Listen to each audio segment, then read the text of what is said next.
सुनीति ने कहा महाराज आपकी कृपा से मुझे सब कुछ है, लेकिन जो मेरी साउथ है ना सुरुचि, उसके घर में बेटा नहीं है। उसके घर में बेटा हो, क्योंकि मैं जानती हूं शास्त्रों का मुझे अनुभव है, यदि संत महापुरुषों के द्वारा उनके आशीर्वाद से घर में कोई संतान होती है तो वह संतान दिव्य होती है। इसलिए महाराज आशीर्वाद दीजिए कि मेरी साउथ के घर में भी एक बेटा जन्म ले ले। संतों ने कहा जाओ, हमारा आशीर्वाद है। सुखदेव जी कहते राजन, एक दिन उत्तानपाद राज सिंहासन पर बैठ करके उत्तम को गोदी में लिए बैठे थे और ध्रुव छोटे से 5 वर्ष के थे। ध्रुव को लगा कि जरा मैं भी तो जाऊं, पिता की गोद में बैठ करके राज सिंहासन पर बैठूं और पिता की गोद में बैठ करके मैं अनुभव करूं कि पिता की गोद में बैठने में कितना सुख मिलता है।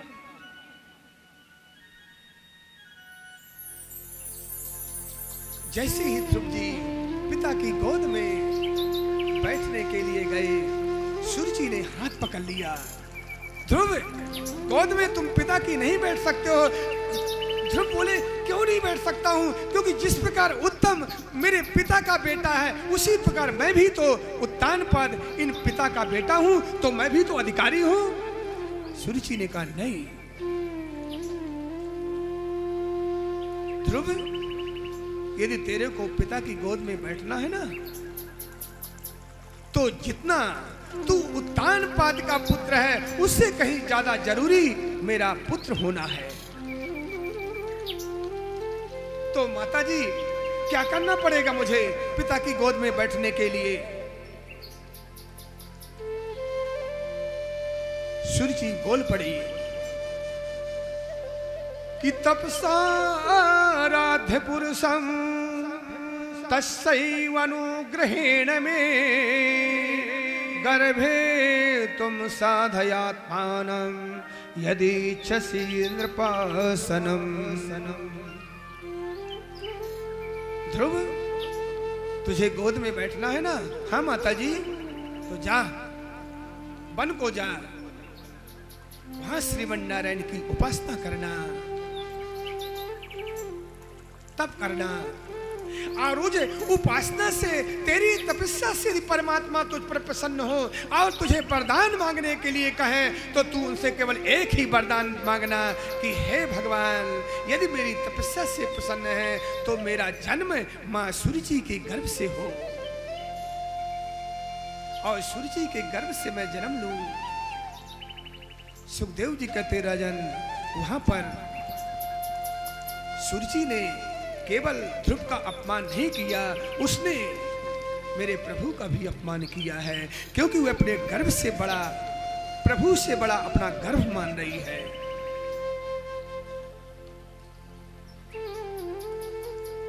वहां से ध्रुव जी को भगा देती है। ध्रुव जी रुदन करते करते अपनी मां सुनीति के पास आए हैं। जैसे ही सुनीति ने देखा कि मेरा पुत्र ध्रुव रो रहा है,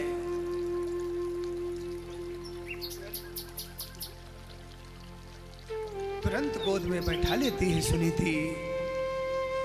बेटा क्यों रो रहा है? क्यों रो रहा है? मां, आज मुझे छोटी माता ने बहुत कटु वचन कहे हैं।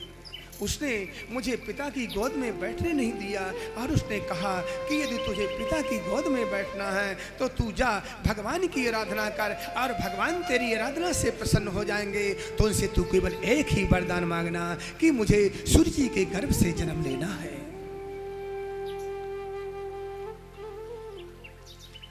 क्योंकि सुनीति अपने पुत्र को संस्कार देती है।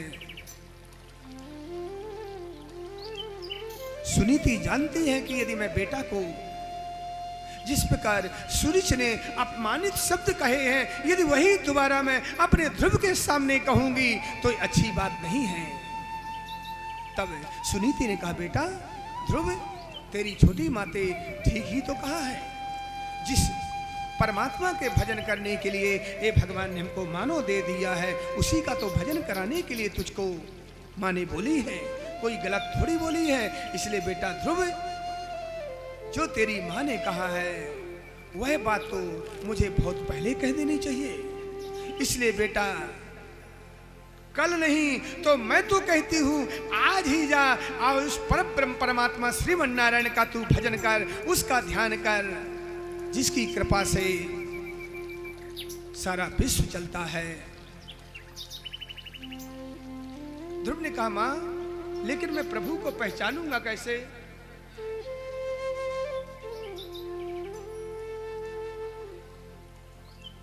सभी बच्चों को धन्यवाद, आप लोगों ने भगवान की सुंदर कथा श्रवण किया है ना।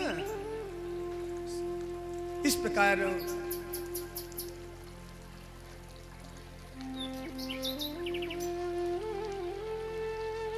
सुनीति ने कहा बेटा ध्रुव तुम जाओ और उस उत्तम श्लोक भगवान का ध्यान करो। ध्रुव जी ने कहा माँ, मैं उस परमात्मा को पहचानूंगा कैसे? वह परमात्मा कहाँ है? क्योंकि मैं अबोध बालक हूँ, मैं भगवान को जानता भी नहीं हूँ, ध्यान करना भी नहीं जानता हूँ, भगवान की पूजा पाठ करना भी नहीं जानता हूँ। उस समय सुनीति ने कहा बेटा, जिस भगवान कण कण में विद्यमान है, बस भक्त की जहाँ श्रद्धा वहीं परमात्मा का वास।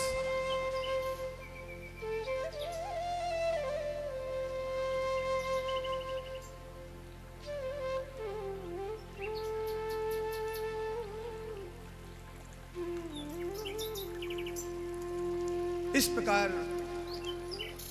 ध्रुव जी अंतापुर से निकल जाते हैं। नारद जी का भेंट होती है।